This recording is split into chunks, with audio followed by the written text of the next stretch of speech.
Hello नमस्कार दोस्तों, स्वागत आप सभी लोगों का सायंकालीन 7:30 बजे मैड गुरु क्लासेस का ये ऑनलाइन प्लेटफॉर्म।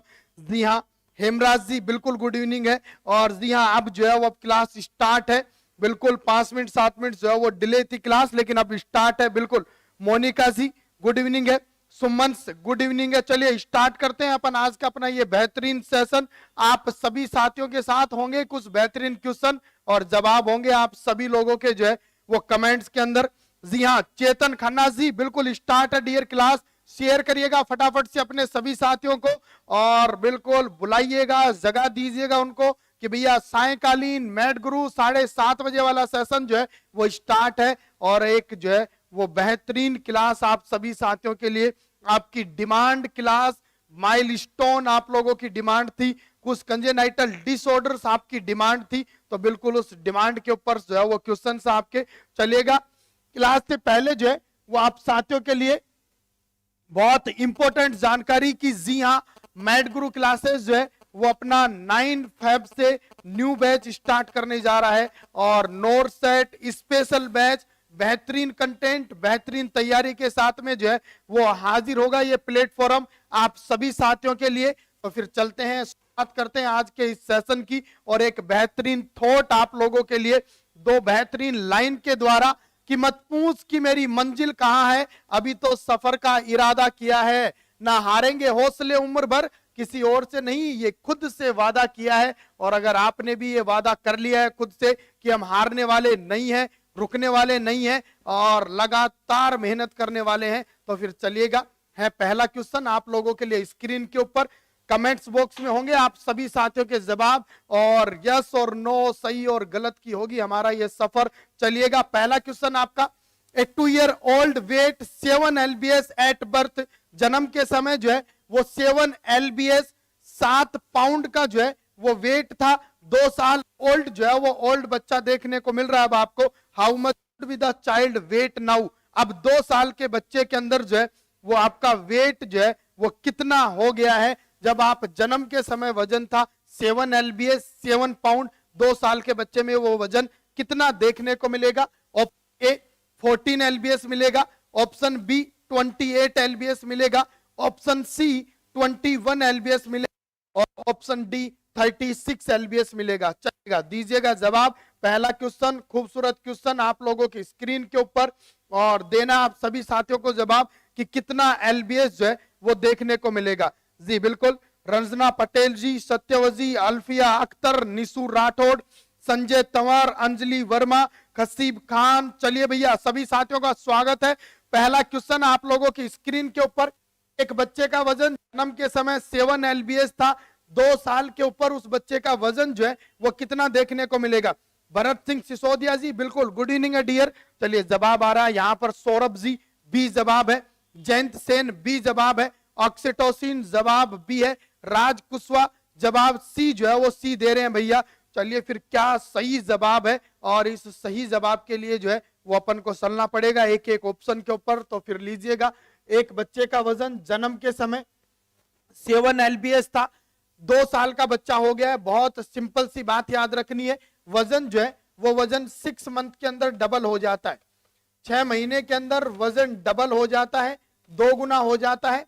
1 साल के अंदर जो वजन है वो 3 गुना हो जाता है, ट्रिपल जो है वो ट्रिपल हो जाता है। और 2 साल के अंदर जो वजन होता है वो आपका हो जाता है 4 गुना, जो है वो 4 गुना। तो यहां पर अपने से 2 साल के बच्चे का वजन पूछा है, 7 × 4 सीधा सीधा करना है 4 गुना और जवाब अपना कि 2 साल के बच्चे का वजन 28 LBS देखने को मिलेगा। ऑप्शन ए बिल्कुल सही है 6 मंथ के लिए कि 14 LBS और ऑप्शन सी जो है वो सी बिल्कुल सही है आपका 1 ईयर जो है वो 1 ईयर के लिए। बट अपने क्वेश्चन का जवाब 2 साल है और 2 साल के लिए जो है वो सही जवाब अपना कितना 28 LBS जो है वो LBS भैया। चलिए अगला क्वेश्चन है आपकी स्क्रीन पे, एक खूबसूरत क्वेश्चन जिसका जवाब बहुत अच्छा आप लोगों के लिए।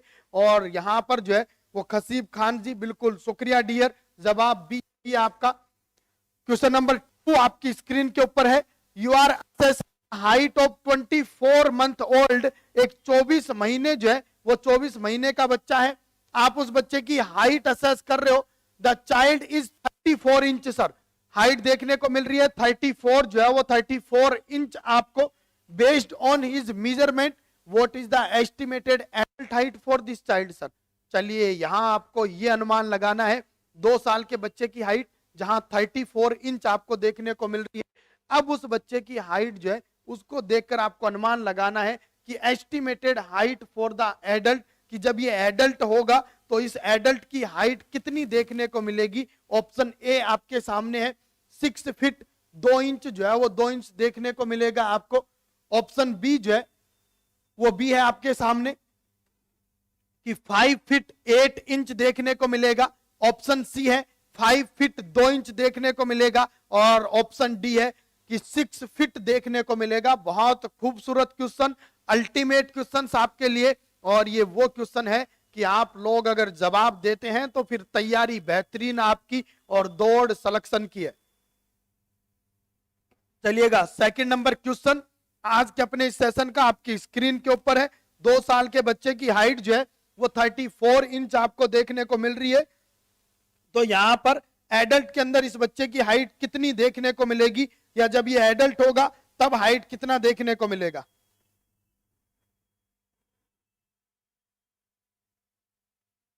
जी हां, मीनू शेरावत जी। चलिएगा सत्यवती जी कह रहे हैं 1 ईयर 3 टाइम, 2 ईयर 4 टाइम जो है वो 4 टाइम। भरत सिंह सिसोदिया जी कह रहे हैं 78 इंच जो है वो इंच देखने को मिलेगा। जवाब इंच के अंदर नहीं है, यहां पर जवाब जो है वो फिट्स के अंदर है और वहां जवाब आपको देना है कि कितना देखने को मिलेगा। जी बिल्कुल। रोहितास कुमार एग्रीकल्चर जी बिल्कुल शुक्रिया है डियर, गुड इवनिंग है। चलिएगा विकास सक्सेना जी बी जो है वो बी दे रहे हैं। और कसीब खान जी बिल्कुल डियर सर, ब्राइटनेस जो है उसको कम कर दीजिएगा। बिल्कुल जो है वो ब्राइटनेस कम टेक्निकल टीम्स के द्वारा कर दिया जाएगा।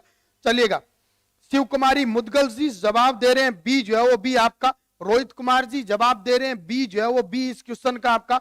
रंजना पटेल ए जवाब है। संजय तंवर जो है वो जवाब दे रहे हैं आपका बी। तो फिर देख लेते हैं यहां पर सही जवाब जो है वो क्या है। सर हाइट मेजर कर रहे हो, 24 मंथ ओल्ड जो है वो ओल्ड बच्चा है। एक 2 साल के बच्चे की हाइट जो है वो अप्रोक्सीमेट एडल्ट हाइट का हाफ हो जाता है भैया। एडल्ट हाइट जो है उस एडल्ट हाइट का हाफ देखने को मिलता है। जितना 2 साल के अंदर हाइट है इसका मतलब उस बच्चे की हाइट एडल्ट के अंदर उसकी आधी जो है वो आधी हाइट उसको देखने को मिल रही है। आप डबल कर दीजिए उस हाइट जो है वो हाइट का, वो आपका एडल्ट जो है वो एडल्ट हाइट हो जाएगा। तो चलिए यहाँ 34 इंच है, इस 34 इंच को जो है वो अपन डबल कर रहे हैं और एडल्ट के अंदर इसकी हाइट कितना देखने को मिलेगी 68 इंच जो है वो 68 इंच। अब 68 इंच वाला जो है वो कंसेप्ट अपने को फिट के ऊपर जो है वो लागू करना है। सर जहां पर 68 इंच आपको एडल्ट हाइट देखने को मिलेगा वहां पर जो है वो फिट कन्वर्ट करोगे। बिल्कुल 12 जो है वो 12 से आपका 5 जो है वो 5 फीट और 8 इंच। सर बी ऑप्शन बिल्कुल सही है। 5 फीट 8 इंच जो है वो हाइट देखने को मिलेगा इस बच्चे का जब ये एडल्ट हो जाएगा। सर कैलकुलेट करिएगा के बच्चे का जो हाइट है वो 34 इंच है। 2 साल के बच्चे का हाइट एडल्ट हाइट का हाफ होता है। यहाँ पर एडल्ट के समय इसकी हाइट देखने को मिलेगा अपने को 68 इंच जो है वो 68 इंच। और जी बिल्कुल 1 फीट के अंदर जो है वो आपका 12 इंच होता है। तो यहाँ पर अपन ने जो है वो डिवाइड कर दिया है। 1 फीट मतलब 5 फीट आपका 6 इंच हो गया है और 8 जो है वो 8 इंच आपने लिख दिया है। 5 फीट 8 इंच इस बच्चे की हाइट होगी जब ये एडल्ट होगा। सर चलिए अगला क्वेश्चन जो है वो आपकी स्क्रीन पे है और देंगे जवाब यहां पर। उससे पहले आप सभी साथियों के लिए जो है वो एक बहुत इंपॉर्टेंट सूचना कि जी बिल्कुल मैट गुरु क्लासेज अब अपने खुद के घर में अपने खुद के जो है वो जगह पर जो है वो जा रहा है। और बिल्कुल पैलेस जो है वो पैलेस के लिए आप लोग को स्कैनर दे रखा है। हल्दी घाटी गेट, टोंक रोड, प्रताप नगर जो है वो ऑन रोड्स की लोकेशन है और इस आप लोग जो है वो गूगल मैप के द्वारा स्कैन कर सकते हैं। ऑफिस के लिए विजिट जो है वो विजिट कर देते हैं। और चलिए फिर जो है वो अपने अगले क्वेश्चन की तरफ चलते हैं अपन। जी बिल्कुल मीनू जो है वो मीनू शेराव जी कह रहे हैं sir please 10 to find the LBS. LBS और पाउंड जो है वो पाउंड सेम यूनिट जो है वो सेम यूनिट है। जी बिल्कुल 1 पाउंड जो है वो 1 पाउंड, 1 एलबीएस जो है वो 1 एलबीएस, केजी कन्वर्टिंग यूनिट जो है वो यूनिट ध्यान रखना है आपको यहां पर। चलिएगा अगला question number 3, filling the blank, the anal and urethral sphincter can be voluntary control around sir. कौन सा ऑप्शन सही है? एनल स्फिंक्टर और आपका जो है वो इसके रिलेटेड की सर वॉलेंट्री कंट्रोल हो जाए यूरेथ्रल और एनल स्फिंक्टर, इसके लिए कौन सा स्टेटमेंट सही है? ऑप्शन ए 12 एंड 18 जो है वो 18 मंथ आपका, option B 24 and 36 month, option C 6 and 12 month और ऑप्शन डी 18 एंड 24 मंथ। क्या एनल स्फिंक्टर 12 महीने के ऊपर वॉलंटरी कंट्रोल हो जाता है, यूरेथ्रल स्फिंक्टर 18 महीने पे? क्या 24 महीने 36 महीने वाला ऑप्शन सही है? क्या 6 और 12 मंथ वाला सही है? और क्या फिर 18 और 24 मंथ वाला ऑप्शन सही है? चलिए दीजिएगा जवाब फटाफट से। जवाब सभी साथियों के होने चाहिए भैया, कमेंट्स बॉक्स में अपने हर एक जवाब को रखना है और देखना है आपको कि यहां पर जो है वो जवाब जो है वो जवाब क्या है। जी बिल्कुल भरत सिंह सिजोजा जी, सर हाइट जो है वो हाइट्स को इंच से जो है वो फिट्स में चेंज करने के लिए जो है वो बिल्कुल हाइट अगर आपको जो है वो इंच में दे रखी है तो अपने को वहां पर जो है वो 12 का भाग दे देना भैया, 12 से जो है वो डिवाइड कर देना है। चलिएगा जवाब आ रहा है यहाँ पर बी, संजीव कुमार जी बी जो है वो बी जवाब दे रहे हैं। फिटनेस फॉर लाइफ जी का जवाब जो है वो जवाब बी है। खसीब खान जी जवाब बी दे रहे हैं भैया और जयंत सेन जी का जवाब भी बी है। 24 36 मंथ जो है वो एक जवाब चल रहा है। चलिए देख लेते हैं, anal sphincter and urethral sphincter can be voluntary control around the, कौन सी एज के ऊपर जो है वो anal and urethral sphincter voluntary control हो जाता है? बहुत सही जवाब, 24 मंथ के ऊपर एनल स्फिंक्टर और आपका 36 मंथ के ऊपर जो है वो कौन सा यूरेथ्रल स्फिंक्टर वॉलेंट्री कंट्रोल हो जाता है। बच्चा खुद से कंट्रोल करने लग जाता है, होल्डिंग कैपेसिटी उस बच्चे के अंदर आ जाती है एनल और यूरेथ्रल स्फिंक्टर्स के रिलेटेड। तो चलिएगा अगले क्वेश्चंस के ऊपर चल रहे हैं अब अपन, और अगला क्वेश्चन आपके लिए, you are assigned a 2 month old infant, आप एक 2 महीने के बच्चे को जो है वो असाइन कर रहे हो, 2 महीने के बच्चे से मुलाकात कर रहे हो, which finding below is the normal milestone that should be the reach by this infant at this age. नीचे 4 ऑप्शन आपके सामने और उन 4 ऑप्शन में बताना है कि एक 2 महीने के बच्चे के अंदर कौन सा माइलस्टोन आपको करेक्ट, कौन सा माइलस्टोन जो है वो आपको सही देखने को मिलेगा। लीजिएगा ऑप्शन ए आपका the infant can sit up with support, बच्चा सपोर्ट के साथ में बैठने लग जाता है 2 महीने के ऊपर। Option be the infant hold a Ratle, बच्चा रेटल्स होल्ड करने लग जाता है। ऑप्शन सी आपका the infant smile at its parents, infant जो है वो पेरेंट्स की तरफ स्माइल करने लग जाता है। और option D the infant is afraid to stranger, कि इन्फेंट जो है वो स्ट्रेंजर से डर रहा है, स्ट्रेंजर से अफेयर्ड हो रहा है। चलिएगा बताइएगा यहां पर कौन सा ऑप्शन सही है। 2 महीने के इन्फेंट के रिलेटेड 2 मंथ एज ग्रुप है भैया, माइलस्टोन्स के रिलेटेड स्पेसिफिक क्वेश्चंस आपकी दौड़ में है। संजय तंवर जी बी जवाब दे रहे हैं। Anjali Verma toddler 2 to 3 years जो है वो 3 इयर्स जवाब दे रहे हैं। RUHS कंसेप्ट पॉइंट जी बिल्कुल शुक्रिया डियर, नमस्ते है। चलिएगा जवाब आपका सोशल स्माइल आ रहा है और यहाँ सोशल स्माइल की दौड़ सी ऑप्शन के सामने है। Fitness for life ji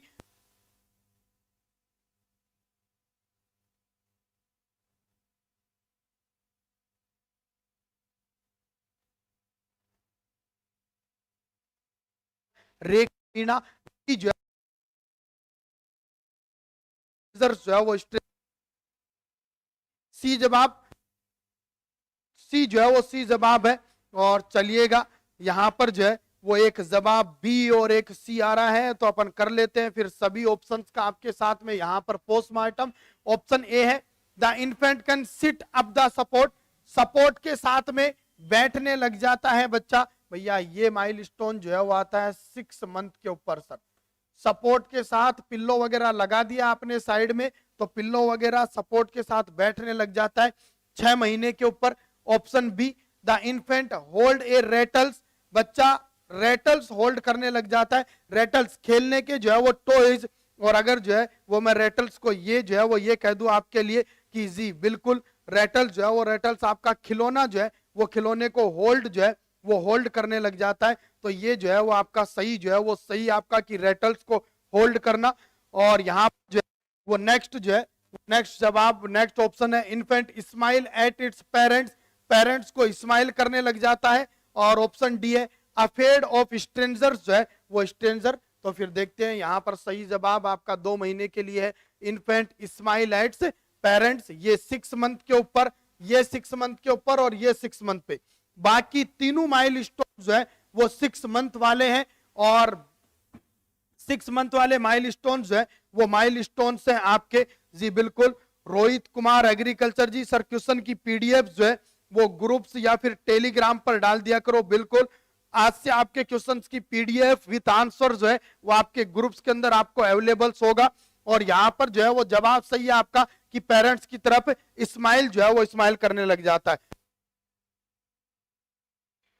option जो है वो बाकी इन्फेंट सिट विथ सपोर्ट के साथ में, ठीक है, रेटल्स जो है वो रेटल्स के साथ में। और डी आपका अफेड स्ट्रेंजर एंजाइटी, ये 6 मंथ जो है वो 6 मंथ है। चलिएगा एक दोस्त जो है वो कह रहे हैं मयंक शर्मा जी कि सर आवाज जो है वो आवाज क्लियर नहीं है। चलिएगा फिर फटाफट से जो है वो मैं चेक कर लेता हूं। टेक्निकल टीम्स फटाफट से चेक करे कि आवाज क्लियर जो है वो क्लियर है क्या। और टेक्निकल टीम का इशारा है कि सर आवाज जो है वो क्लियर है। चलिए बताइएगा फटाफट से सारे दोस्त की आवाज जो है वो क्लियर है क्या। रोहित कुमार जो है वो, रोहित कुमार जी रेटल्स का मतलब खिलौना होता है भैया। खिलौना जो है वो खिलौना, और खिलौना कौन सा, झुंझुने वाला खिलौना भैया। झुंझुने जो है वो झुंझुने को कब पकड़ने लग जाता है, उससे कब खेलने लग जाता है, वो रेटल्स जो है वो रेटल्स है। सभी माइलस्टोन 6 मंथ के हैं। यहाँ 2 महीने के लिए जो है वो सी है। बिल्कुल कोई भी एक दोस्त जो है वो जवाब देगा मुझे कि वॉइस क्लियर है क्या। और अगर वॉइस क्लियर है तो फिर अगले क्वेश्चन की तरफ बढ़ते हैं अपन जी बिल्कुल। खसीब खान जो है वो, खसीब खान जी सी जवाब। चलिएगा यहां पर जो है वो वॉइस क्लियर का जो है वो मैंने आपको मांग लिया है क्लियरिफिकेशन। प्रिया प्रीति जी, सर अब तो सही जो है वो सही है, क्लियर है। चलिए भैया यहाँ मोहित सैनी जी का जवाब आ गया है कि सर आपकी आवाज क्लियर है। तो अब जिन जिन दोस्तों को आवाज जो है वो ऐसा वैसा है भैया वो अपने खुद के जो है उस पर चेक कर लीजिएगा। यूट्यूब की क्वालिटी बढ़ा लीजिए, स्क्रीन बहुत अच्छी विजिबल्स हो, उसको 144 से लेकर के और 720 तक लेकर जाइए। बढ़िया नेटवर्क्स के अंदर जो है वो क्लास का मजा लीजिएगा। और अगला क्वेश्चन आपकी स्क्रीन के ऊपर है और देंगे यहां पर जवाब। चलिएगा, ए 6.5 मंथ ओल्ड इज हॉस्पिटलाइज। एक 6.5 मंथ जो है वो 5 मंथ हॉस्पिटलाइज जो है वो हॉस्पिटलाइज बच्चा हुआ है। 6.5 महीने के बच्चे को आपने हॉस्पिटलाइज कर रहे हो। What nurse the intervention will be the include in their plan of care. इस बच्चे को केयर करते समय नर्स कौन सा प्लान जो है वो प्लान ध्यान में रखेगी। वो प्लान आपको बताना है कि 6.5 महीने के बच्चे में कौन सी बात को नर्स को ध्यान में रखना है। Option A, separate the infant and parents during procedure, कि जब भी कोई प्रोसीजर किया जाए उस समय सेपरेट कर दे नर्स जो है वो नर्स इन्फेंट को। ऑप्शन बी आपका, maintain the infant daily rituals and routine जो है वो रूटीन, कि इन्फेंट के डेली रिचुअल्स एंड रूटीन को जो है वो मेंटेन करे। ऑप्शन सी आपका, allow the infant to examine equipment before uses, कि इन्फेंट को एग्जामिन करने के लिए अलाउ कर दे, यूज करने से पहले जो इक्विपमेंट्स आप प्रोसीजर में यूज करने वाले, इवन थर्मामीटर यूज में ले रहे हो टेम्परेचर लेने के लिए, तो आप इन्फेंट जो है वो इन्फेंट को दे दो पहले थर्मामीटर, वो उसको एग्जामिन कर ले, देख ले, फिर आप थर्मामीटर यूज में लो। क्या ये बात आप प्लान में इंक्लूड करेंगे। और ऑप्शन डी है, maintain the same nursing staff during each shift, कि ईच शिफ्ट के दौरान जो है वो सेम नर्सिंग स्टाफ को मेंटेन जो है वो मेंटेन करना है। चलिए बताइएगा, खूबसूरत क्वेश्चन आप लोगों को बाकी सबसे डिफरेंट क्वालिटी और अलग करके रखने वाला ये शानदार क्वेश्चन जो है वो आपकी स्क्रीन के ऊपर है कि एक 6.5 महीने ओल्ड बच्चा हॉस्पिटलाइज है, हॉस्पिटल में, उस बच्चे में आप जब भी केयर प्लान कर रहे हो तो कौन सी बात इंक्लूड रखने वाले हो। जी बिल्कुल, अंजलि वर्मा जी शुक्रिया है डियर दोस्त। सोनू नागर स्वागत है आपका। और जी बिल्कुल चलिएगा, दीपक वर्मा जवाब ए दे रहे हैं, राज कुशवाहा जवाब ए है दोस्त, और रंजना पटेल ए जो है वो ए जवाब है। बंटी मेहता जवाब ए भैया। प्रीति जो है वो प्रीति जी जवाब ए आपका भी। चलिए फिर क्या शानदार जवाब हो सकते हैं आप लोगों के। और या फिर जो है वो आप जो है वो जवाब के दौरान जो है वो कुछ गलती तो नहीं कर रहे हो, ये अपने को देखना है। यहां पर मयंक शर्मा जी जवाब दे रहे हैं, गौरव कसीब ए जवाब है, मोनू सैनी डी जवाब है भैया, उपेंद्र बी जो है वो बी जवाब है, ज्योति मीना ए जवाब दे रहे हैं, गौरव शर्मा ए जवाब है। चलिए सही सही जवाब को जो है वो ध्यान कर लीजिएगा। एक 6.5 महीने ओल्ड इन्फेंट हॉस्पिटलाइज कर रहे हो, प्लान ऑफ केयर के दौरान जो है वो कौन सा नर्सिंग इंटरवेंशन आपके लिए जो है वो ध्यान रखना है। पीयूष वैस जी सर एक को लॉक कर दीजिएगा, बिल्कुल करोड़पति की फर्म यहां पर जो है वो बनने वाले हो आप सभी लोग। ए जवाब जो है वो कौन कौन से साथी थे, चलिए देख लेते हैं, वो सब करोड़पति की दौड़ में है क्या। चलिए separate the infant parents during procedure, भैया गलत जवाब। बहुत सारे दोस्तों को जो है वो पहला स्टेटमेंट आपका जो है वो गलत बता रहा है। और क्या है कि इन्फेंट को पेरेंट से सेपरेट कर दो ड्यूरिंग दिस प्रोसीजर।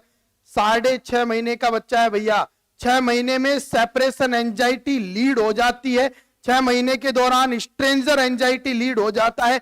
आप बच्चे को पेरेंट्स को अलग कर दोगे, वो प्रोसीजर ही नहीं कर पाओगे आप, वो उन पेरेंट्स के साथ डेली रहता है, वो बच्चा कंफर्ट नहीं होगा प्रोसीजर के दौरान, एंजाइटी फील जो है वो फील करेगा। जानने लग गया है पेरेंट्स को वो, तो रहना जरूरी है वहां पर जो है वो पेरेंट्स का। ये गलत जवाब है भैया, option be maintain the infant daily rituals and routines, बिल्कुल नहीं। 6.5 महीने का बच्चा है, अभी कोई रिचुअल्स जो है वो रिचुअल्स और रूटीन्स नहीं है उसका। Allow the infant examine equipment before use, बिल्कुल नहीं देना है।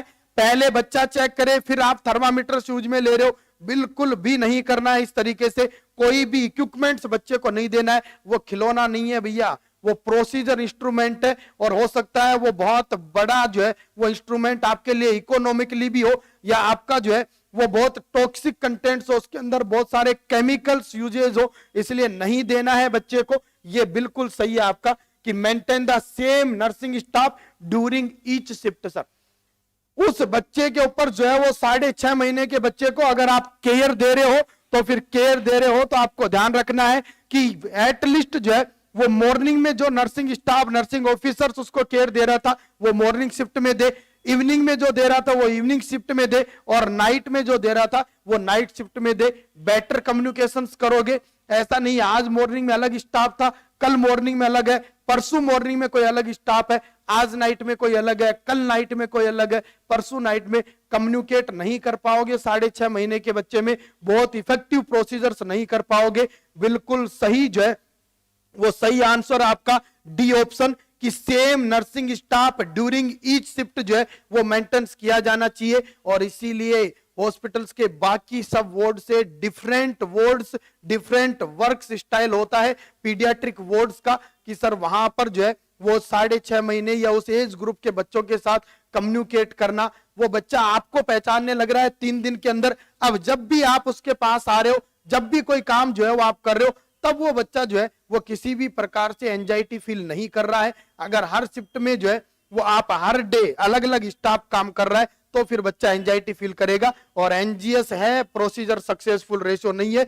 चलिएगा, बहुत सारे साथियों ने गलत किया है, लेकिन कुछ साथी जहां पर डी ऑप्शन उन्होंने सही जवाब दिया है।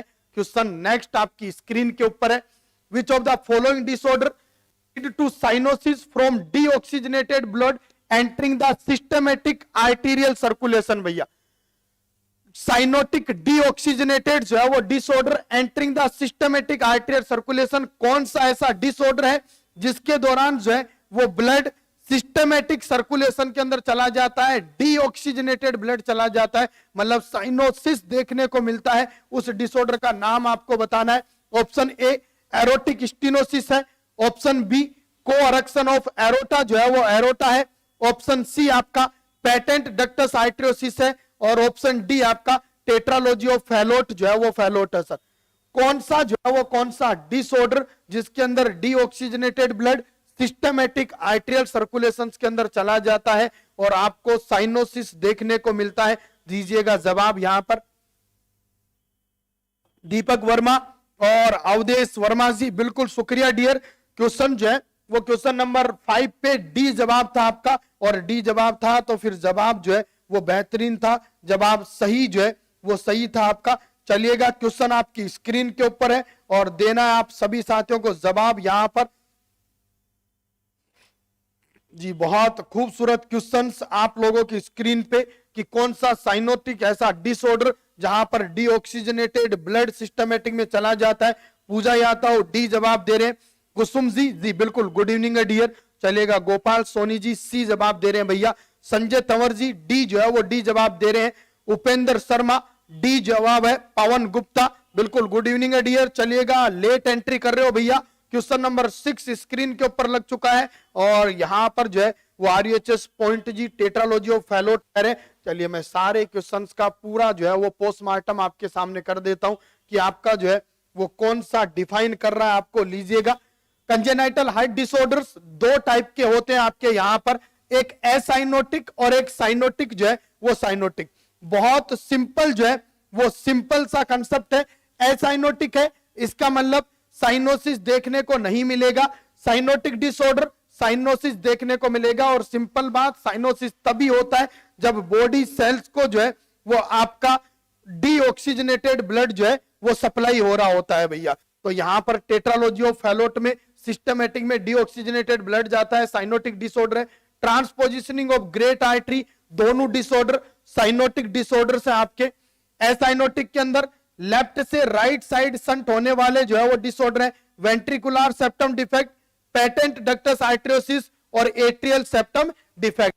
और एसाइनोटिक के अंदर ही कि सर आउटफ्लो ऑब्स्ट्रक्शन होने की वजह से होने वाले disorder, pulmonary stenosis, aortic stenosis और कोरेक्शन ऑफ एरोटा जो है वो एरोटा आपके जो है वो साइनोटिक डिसऑर्डर है। अपने से तो साइनोसिस की बात कर रहा है क्वेश्चन, तो फिर दो ही याद रखने हैं, tetralogy of Fallot, transpositioning of great artery अपने क्वेश्चन के अंदर। यहां पर अब जो है वो जवाब क्लियर हो गया अपना, और इस क्लियर जवाब के अंदर जो है वो टेट्रालॉजी ऑफ फैलोट बिल्कुल सही, बिल्कुल सटीक जवाब अपना। बाकी सारे एरोटिक स्टेनोसिस भी एसाइनोटिक जो है वो एसाइनोटिक है, कोरेक्शन ऑफ एरोटा भी एसाइनोटिक है, और पेटेंट डक्टस आर्टेरियोसिस भी एसाइनोटिक। बस ध्यान रखना है ये acyanotic left to right shunting वाला है, और ये जो एसाइनोटिक है ये ऑब्स्ट्रक्शंस वाले एसाइनोटिक है। इतना इनके अंदर डिफरेंस है। और चलिएगा अगला क्वेश्चन आप साथियों की स्क्रीन पे है, देंगे उसका जवाब। जी हाँ, लीजिएगा। As a nurse you have the statement of the true about tetralogy of Fallot. Sir as a nurse आपका जो है वो कौन सा स्टेटमेंट जो है वो सही होगा, किसके रिगार्डिंग? टेट्रालॉजी ऑफ फैलोट्स के रिगार्डिंग। और सेलेक्ट ऑल दैट अप्लाई जो है वो अप्लाई भैया, सारे ऑप्शन जो है वो ऑप्शंस के अंदर बहुत सारे ऑप्शंस आपके सही हैं। जी बिल्कुल, रिक्वेस्ट है मेरी टेक्निकल टीम से कि ब्राइटनेस को जो है वो कम कर दे। बहुत सारे साथियों का ये जो है वो कमेंट है आपका। चलिएगा, tetralogy of Fallot the cyanotic heart defect की tetralogy of Fallot cyanotic heart defect है, ऑप्शन बी आपका। In this condition, heart has work harder pump to the of the lungs, which cause the right ventricle of the work hard and enlarge। कि इस बीमारी के अंदर जो है वो राइट वेंट्रिकल का साइज बढ़ जाता है, राइट साइडेड हार्ड वर्क करना पड़ रहा होता है हार्ट को ऊपर। और ऑप्शन सी है, tetralogy of Fallot is treated with only palliative care. सिर्फ पैलेटिव केयर के ऊपर जो है वो टेट्रालॉजी ऑफ फैलोट जो है वो आपका सही ट्रीट होता है। और option D, many patient Which in this condition will experience clapping of nails कि बहुत सारे पेशेंट के अंदर क्लैबिंग ऑफ नेल देखने को मिलता है। यहां पर कौन कौन सा सही है? सेलेक्ट ऑल दैट अप्लाई जो है वो अप्लाईज के अंदर एक ऑप्शन नहीं, बहुत सारे ऑप्शन सही है, सिंगल ऑप्शन नहीं सेलेक्ट करना है। कौन कौन से सही है वो आपको बताना है। जी बिल्कुल, सावी गुजर जो है वो साविकेश गुजर जी का एक कमेंट्स है, सर पाइलेरो मायोटोमी या पाइलेरोटोमी करने में कितने टाइम बाद जो है वो फीडिंग स्टार्ट कर देते हैं? 24 डियर।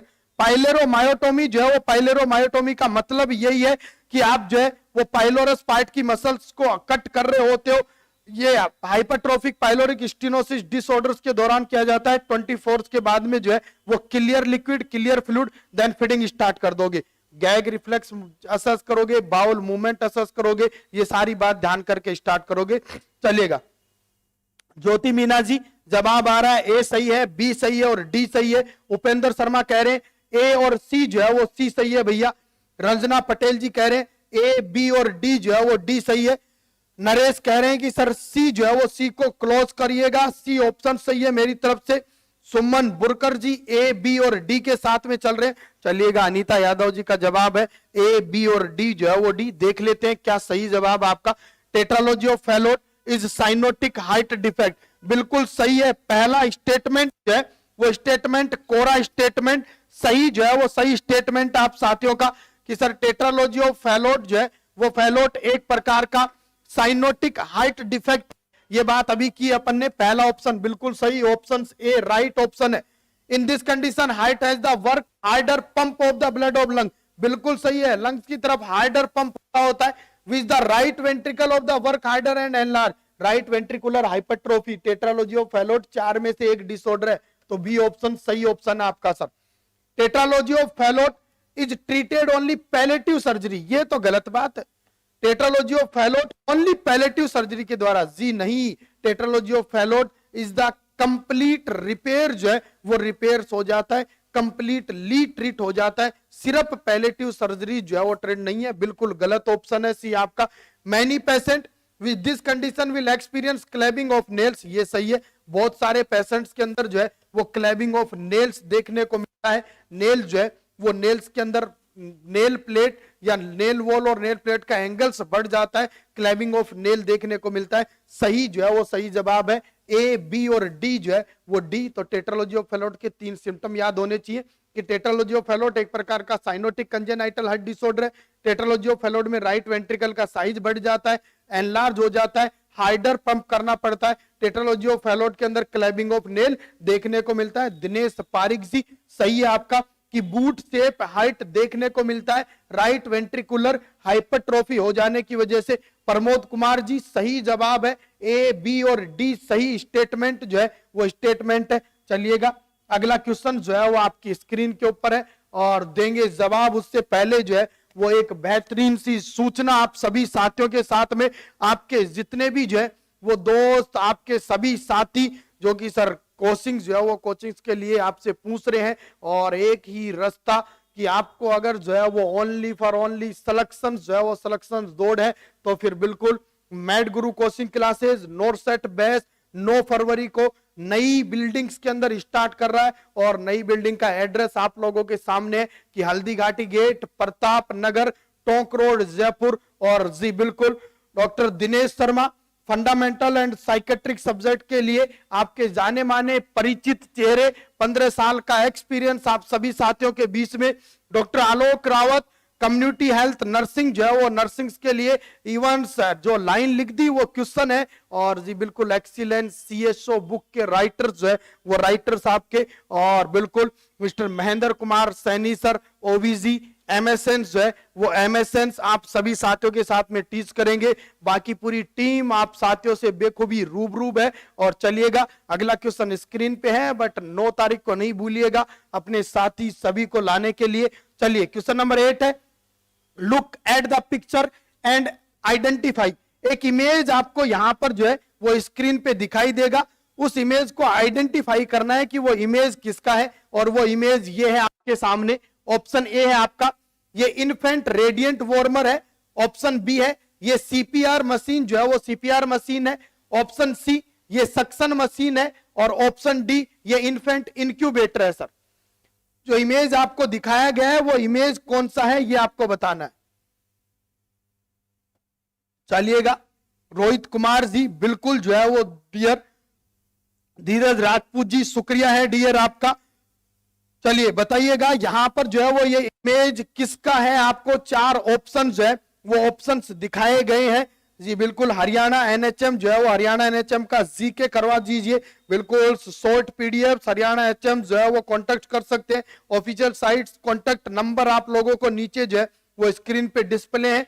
अजय सैनी ए जवाब है, अभिषेक पंकज जवाब ए है, सत्यवती यादव जवाब ए है, धीरज राजपूत, संजय तंवर जवाब जो है वो जवाब ए है। तो फिर देख लेते हैं यहां पर जो है वो जवाब सही जो है वो सही है आप लोगों का, या फिर आपका जो है वो जवाब गलत है जी। बिल्कुल इस इंस्ट्रूमेंट को जो आपको दिखाया गया है, ये इमेज जो आपको दिखाई गई है, ये बिल्कुल सही जवाब आपका कि इन्फेंट रेडिएंट वार्मर है। बिल्कुल रेडिएशन मैकेनिज्म के ऊपर काम कर रहा होता है रेडिएंट वार्मर, हीटिंग रोड लगा हुआ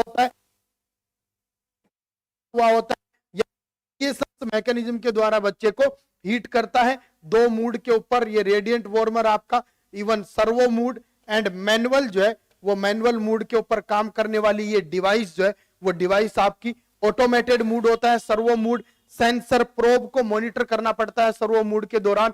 मैनुअल मूड के दौरान आप जैसा चाहो वैसा टेम्परेचर बढ़ा रहे हो, कम कर रहे हो, अपने हाथ से चला रहे हो उस रेडिएंट वार्मर को, तो यहां पर आपको हर 15-20 मिनट में बच्चे का टेम्परेचर मॉनिटर करना पड़ता है जब मैनुअल मूड के ऊपर यूज ले रहे। Is the best mood off regular patient in paediatric, regular patient of neonates, तो फिर आंसर होगा सर्वो मूड आपका सर।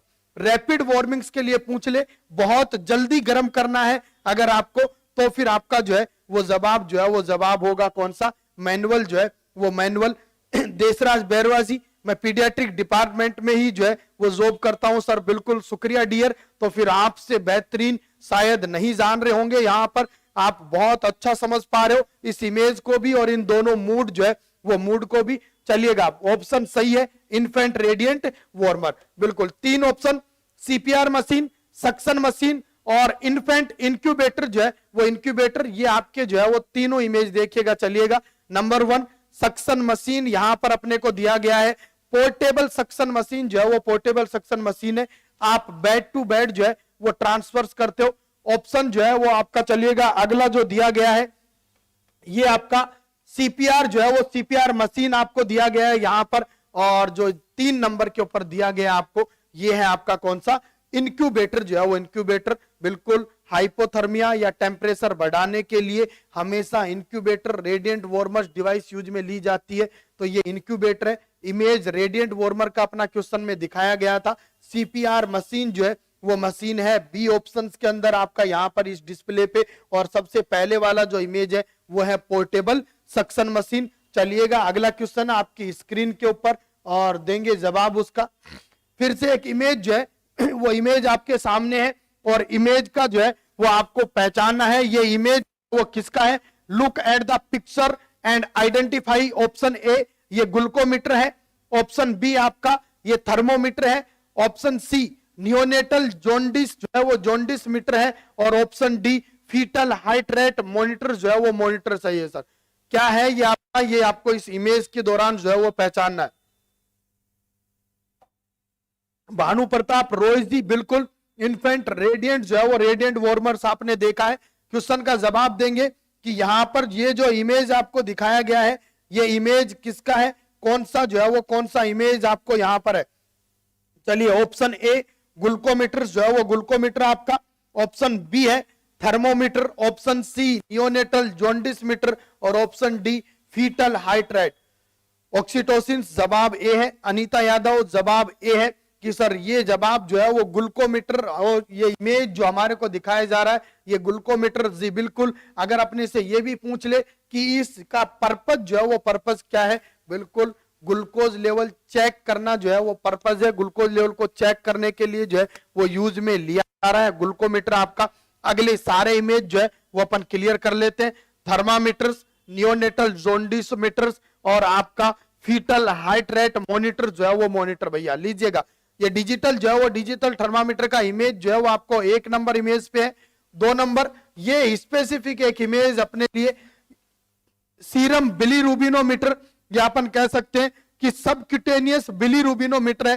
सबक्यूटेनियस लेयर के नीचे बिलीरुबिन का लेवल क्या है, वो बिलीरुबिन का लेवल जो है वो मॉनिटर करता है आपका सबक्यूटेनियस बिलीरुबिनोमीटर जी बिल्कुल। जैसे इंफ्रारेड टेम्परेचर अपन ले रहे हो, दूर से ही जो है वो रेडिएशन वे के द्वारा टेम्परेचर का पता लग जाता है, सेम ऐसे ही लाइट है क्यूटेनियस के नीचे जो है वो बिलीरुबिन का लेवल पता लग जाता है। इंस्ट्रूमेंट को ध्यान रखना है, और यहां पर जो है वो फंडस एरिया दिखाया जाए अपने को, या फिर मदर जो है वो फंडल साइड फीटस एरिया के अपोजिट चल रहा है, तो ये आपका है कौन सा, फीटस हाइट मॉनिटर जो है वो मॉनिटर। चलिएगा अगले क्वेश्चंस अपनी स्क्रीन पे हैं और देंगे उन खूबसूरत क्वेश्चन का जवाब। लीजिए, when performing assessment of the neonate, एक नियोनेट को असेसमेंट कर रहे हो आप, और which assessment finding is the most suggestive to hypothermia sir. कौन सा फाइंडिंग जो है वो सही है आपका हाइपोथर्मिया के रिलेटेड। ऑप्शन ए है आपका ब्रेडिकार्डिया है, ऑप्शन बी हाइपरग्लाइसीमिया होगा, ऑप्शन सी मेटाबॉलिक एल्कलोसिस होगा और ऑप्शन डी सिवरिंग जो है वो सिवरिंग होगा भैया। हाइपोथर्मिया के रिलेटेड मोस्ट सजेस्टिव जो है वो असेसमेंट फाइंडिंग जो है वो फाइंडिंग कौन सी है ये आपको बताना है। Bradycardia, hyperglycaemia, metabolic alkalosis and shivering जो है वो सिवरिंग। जी हाँ, पीयूष जो है वो पीयूष वैस जी, चलिएगा, शुक्रिया डियर केशव कुशवाहा जी, शुक्रिया। चलिए जवाब दीजिएगा। यहां पर जो है वो स्क्रीन पे क्वेश्चन नंबर 10 आज के सेशन का अपने सामने। सर रेडिएंट वार्मर वाले इन्फेंट को फ्लूइड कितना देते हैं? जी बिल्कुल 20 to 30 ml जो है वो पर केजी बच्चे को चलाया जाता है। वहां इनसेंसेबल फ्लूइड लॉस होने के चांस ज्यादा होते हैं, इसलिए वहां फ्लूइड देना पड़ता है। मुनमुन मिश्रा जी डी जो है वो डी जवाब दे रहे हैं। सिवरिंग आपका। शिव लहारी जी ए जो है वो ए जवाब दे रहे हैं। ज्योति मीणा जवाब डी दे रहे हैं। जयंत सेन जी जवाब डी दे रहे हैं भैया। विकास डी जो है वो डी जवाब है। रेखा मीणा जवाब ए दे रहे हैं। चलिए देख लेते हैं अब अपने सारे ऑप्शंस का पोस्टमार्टम। सबसे पहले नियोनेट असेस कर रहे हो, नियोनेट की हिस्ट्री है कौन सा? हाइपोथर्मिया। बताना है आपको मोस्ट सजेस्टिव जो है वो फाइंडिंग कौन सी है हाइपोथर्मिया के रिलेटेड। चलिए बच्चे के अंदर हमेशा हीट बनने का जो मेथड होता है वो होता है non shivering method. Heat production का जो मेथड है वो नॉन सिवरिंग या मैं कहूंगा metabolic thermogenesis. Metabolic thermogenesis process के द्वारा जो है वो बच्चे के अंदर क्या प्रोड्यूस होता है? हीट प्रोड्यूस होता है। तो जहां मैंने ये नाम लिख दिया था हीट ऑप्शंस के लिए कि मेटाबॉलिक थर्मोजेनेसिस या नॉन सिवरिंग होता है, डी ऑप्शंस आपका गलत जो है वो गलत हो गया था। अब बात कर रहे हैं अपन कि एक हाइपोथर्मिया वाला बच्चा जिसमें मेटाबॉलिक थर्मोजेनेसिस हो रहा है, जब भी हाइपोथर्मिया स्टेज आती है मेटाबॉलिक थर्मोजेनेसिस बढ़ जाता है, हीट बनाने के लिए बढ़ जाता है, बॉडी में कंपनसेट करने के लिए जो है वो मेटाबॉलिक थर्मोजेनेसिस बढ़ जाता है। जब जब मेटाबॉलिक थर्मोजेनेसिस बढ़ता है तो कार्बोहाइड्रेट हीट बनाने के काम में आ जाता है। कार्बोहाइड्रेट की कमी हो जाती है बॉडी में, और कार्बोहाइड्रेट की कमी होना हाइपोग्लाइसीमिया होता है, हाइपरग्लाइसीमिया नहीं होता है। तो यहां पर बी ऑप्शन गलत हो गया था आपका। जी बिल्कुल, ऑक्सीजन जो है वो ऑक्सीजन हीट बनाने के यूटिलाइज हो जाता है, बॉडी में ऑक्सीजन की कमी होती है, हाइपोक्सिया देखने को मिलता है हाइपोथर्मिया वाले बच्चों को। ऑप्शन में कहीं भी हाइपोथर्मिया नहीं है। और फैट जो है वो फैट भी हीट बनाने के काम में आ जाता है, ऑक्सीडाइज होकर के ऑक्सीजन प्रेजेंस में। और जहां फैट काम आ जाता है तो फैट का एंड प्रोडक्ट कीटोन बॉडीज, और ये लीड करता है एसिडोसिस भैया। कीटो एसिडोसिस, कीटोन बॉडीज जो है वो एसिडोसिस लीड करता है, एल्कलोसिस नहीं करता है। तो ऑप्शन ये भी गलत हो गया था, मेटाबॉलिक एल्कलोसिस। मैंने गलत ऑप्शंस करते हुए सही जो है वो सही ऑप्शन निकाल लिया है। आप शायद सीधे सटीक और सही ऑप्शंस की दौड़ में चल रहे थे, बट मैंने पहले जो है वो उन सब ऑप्शंस को गलत कर दिया है। ये क्वेश्चन निकालने के दो तरीके याद रखिएगा, सीधा सीधा सही तरीके से पकड़ में आ जाए जवाब, और या फिर गलत को हटा दो तो जवाब पकड़ में आ जाए। यहां जवाब है अपना ब्रेडिकार्डिया। जी बिल्कुल, हाइपोथर्मिया के अंदर सीएनएस डिप्रेस, सीएनएस एक्टिविटी कम, जिसकी वजह से ब्रेडिकार्डिया, रेस्पिरेटरी कम, मसल टोन्स कम, पुअर फीडिंग, इस तरीके के फीचर्स देखने को मिलते हैं। जवाब बिल्कुल सही है, ब्रेडिकार्डिया जो है वो ब्रेडिकार्डिया। चलिएगा अगला क्वेश्चन आपकी स्क्रीन के ऊपर है, लीजिएगा। A newborn has severe coarctation of aorta. एक न्यूबॉर्न जो है वो सीवियर कोरेक्शन ऑफ एरोटा से सफर कर रहा है। Sir coarctation of aorta severe form से सफर कर रहा है। What sign and symptom would be the expect to find in this patient, select all that apply. कौन सा साइन एंड सिम्टम जो है वो आपको देखने को मिलेगा कोरेक्शन ऑफ एरोटा के अंदर? और लास्ट ये चार वर्ड बहुत इंपॉर्टेंट है, सेलेक्ट ऑल दैट अप्लाई। साटा क्वेश्चन है, और साटा क्वेश्चन में एक नहीं बहुत सारे ऑप्शन सही होंगे। पहला, very strong bounding pulse in upper extremities. Upper extremities की पल्स जो है वो स्ट्रॉन्ग बॉन्डिंग मिलेगी। Cool leg and feet, leg and feet cool देखने को मिलेंगे। Option C, machinery like murmur only on systolic, systolic के दौरान जो है वो मशीन लाइक मरमर मिलेगा। Option D, tet spell with activity, activities के साथ में टैट स्पेल देखने को मिलेगा। ऑप्शन ई, सीवियर साइनोसिस देखने को मिलेगा। ऑप्शन एफ जो है वह एब्सेंट डिमनिस फीमोरल पल्स जो है वो पल्स देखने को मिलेगा। चलिएगा कौन कौन से ऑप्शन जो है वो यहां पर सही है। आरबीसी का ब्रेकडाउन जो है वो ब्रेकडाउन से क्या बनता है? रोहितास जो है वो रोहितास कुमार एग्रीकल्चर जी का ऐसा जवाब है। चलिएगा, आरबीसी का जब भी ब्रेकडाउन होता है तो हीमोग्लोबिन ब्रेकडाउन है और हीमोलाइसिस के द्वारा जो है वो बिलीवर्डिन बिलीरुबिन का फॉर्मेशन होता है और जो बिलीरुबिन आरबीसी ब्रेकडाउन से बनता है वो बिलीरुबिन अनकॉन्जुगेटेड बिलीरुबिन होता है और यहां सबका सब आरबीसी ब्रेकडाउन स्प्लीन्स के दौरान हो रहा होता है। तो चलिएगा, दीजिएगा क्वेश्चन का जवाब।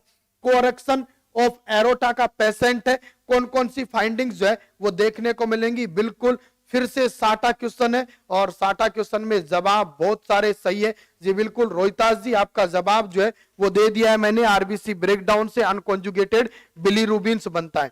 चलिएगा, दीजिएगा जवाब। क्वेश्चन नंबर 11 आपकी स्क्रीन पे है, बहुत specific question. A B C और एफ जो है वो एफ एक साथी का जवाब आया है, नाम है साथी का धीरज राजपूत, जो है वो राजपूत केशव कुशवाहा।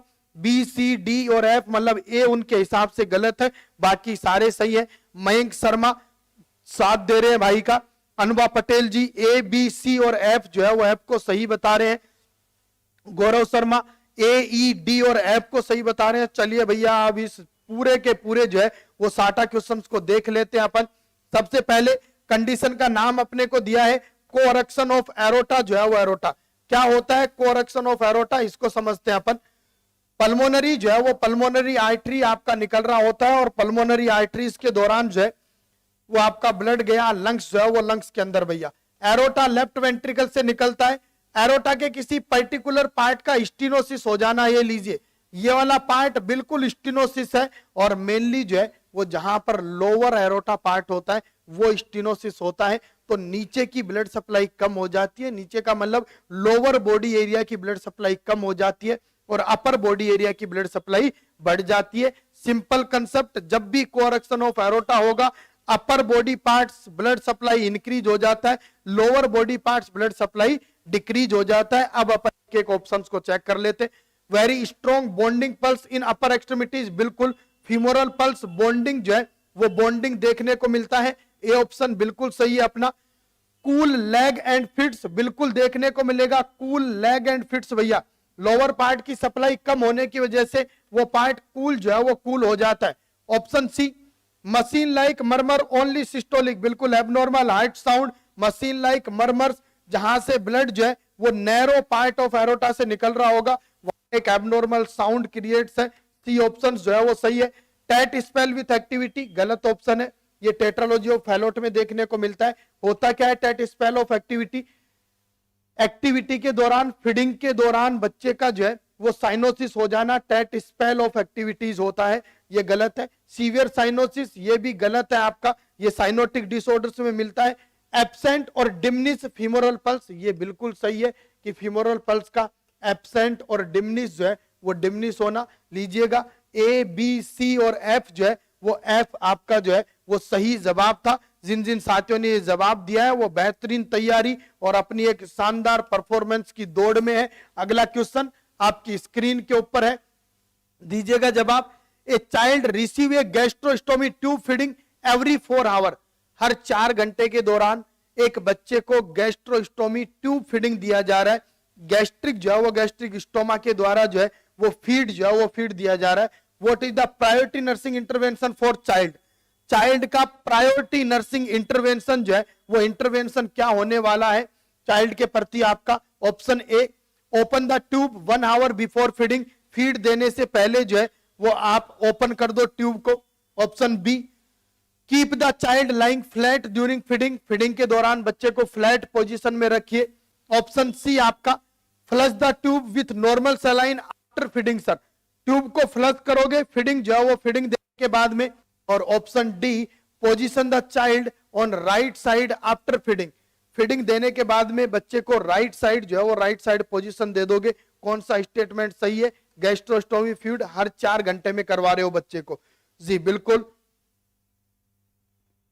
ए बी सी ऑप्शन सही थे। क्वेश्चन नंबर 11 जो है वो 11 के अंदर, और जिन जिन साथियों को जो है वो ए बी सी ऑप्शन जो है उसके अंदर जो है वो बचीड़ लगा है, उसके अंदर पटकी लगी हुई है, तो फिर उन सभी साथियों के लिए जो है वो मेरे पास एक बहुत अच्छी लाइन है कि मुश्किलें हमारे दिलों के इरादों को आजमाएंगी, मुश्किलें हमारे दिलों के इरादों को आजमाएंगी, ख्वाबों के पर्दे हमारी नजरों से हटाएंगी, गिरकर भी तुम्हें उठना है क्योंकि ठोकरें ही तो चलना सिखाएंगी।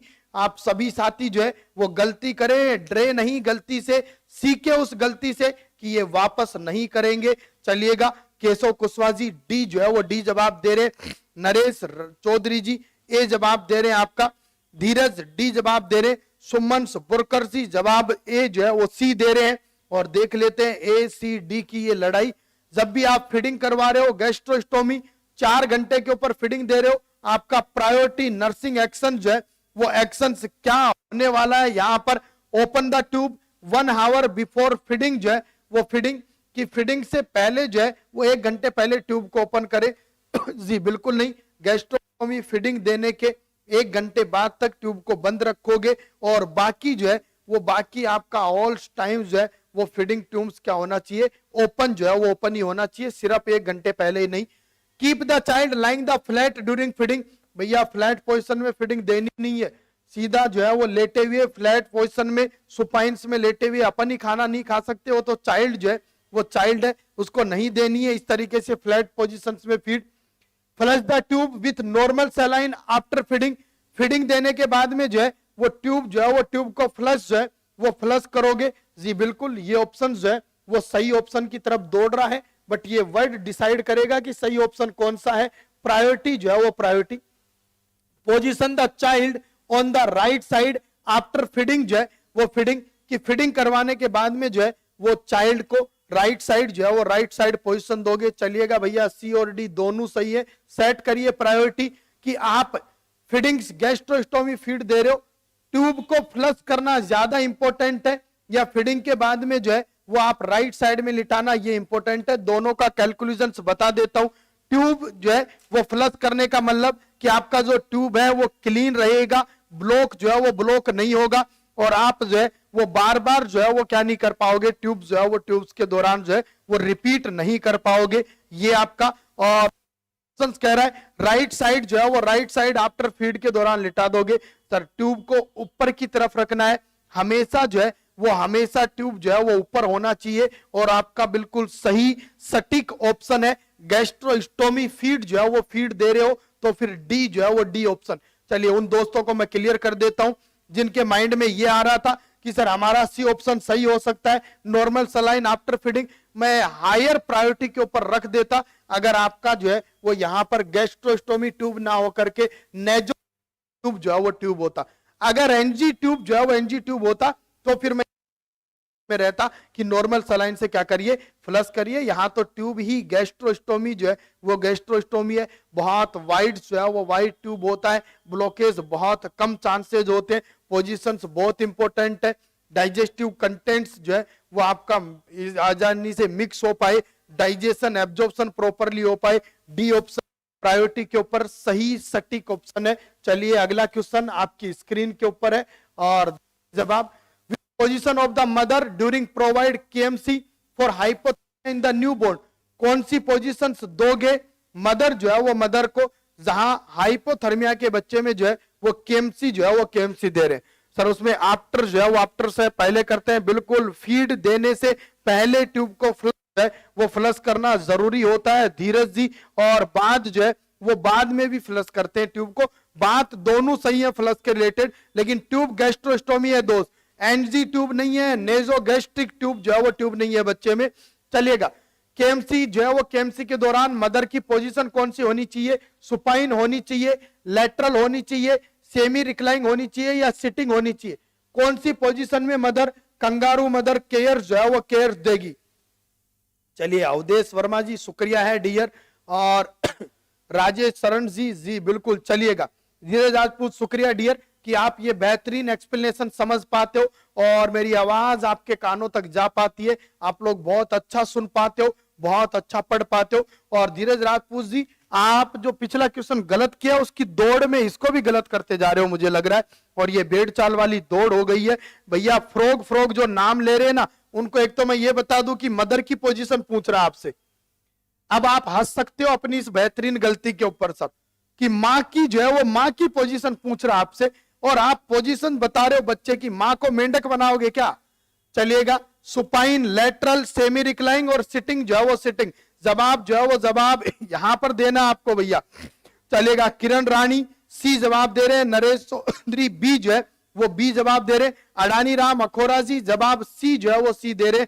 और अब जो है अपन सही जवाब की दौड़ में, बिल्कुल सेमी रिक्लाइंग पोजीशन दिया जाता है हमेशा कंगारू मदर केयर जब मां प्रोवाइड करवा रही है केएमसी के दौरान, तो फिर ये सेमी रिक्लाइंग पोजीशन क्या है। जिन साथियों का क्वेश्चन ये है उनके लिए इमेज ये है मेरे पास में कि ये सेमी रिक्लाइंग पोजीशन होती है, जिस तरीके से मदर जो है वो सोफा के ऊपर बैठी हुई है और बच्चे को जो है वो केएमसी दे करवा स्किन टू स्किन कांटेक्ट में जो है वो रख रखी है। यहां पर जो है वो इस पोजीशन को कहेंगे अपन कौन सा, सेमी रिक्लाइंग जो है वो सेमी रिक्लाइंग पोजीशन। तो जी बिल्कुल ध्यान रखिएगा, कंगारू मदर केयर केएमसी हमेशा इस पोजीशन के अंदर दिया जाता है। और आप सभी साथियों का फिर से स्वागत रहेगा अगली क्लास में अपने। तब तक के लिए ये प्लेटफॉर्म्स लेता है आप सभी साथियों से विदा, और आपके लिए एक बेहतरीन सी लाइन फिर मिलेंगे नेक्स्ट क्लासेस में, अच्छी शानदार क्लास के साथ में, अच्छे क्वेश्चंस के साथ में। और मंजिलें मिलेंगी भटक कर ही सही, गुमराह तो वो हैं जो निकले ही नहीं, अपन तो निकल चुके हैं। इस दौड़ के अंदर आगे रहना है, दौड़ में पाना है अपनी मंजिल को। ओके, बाय बाय, शुक्रिया।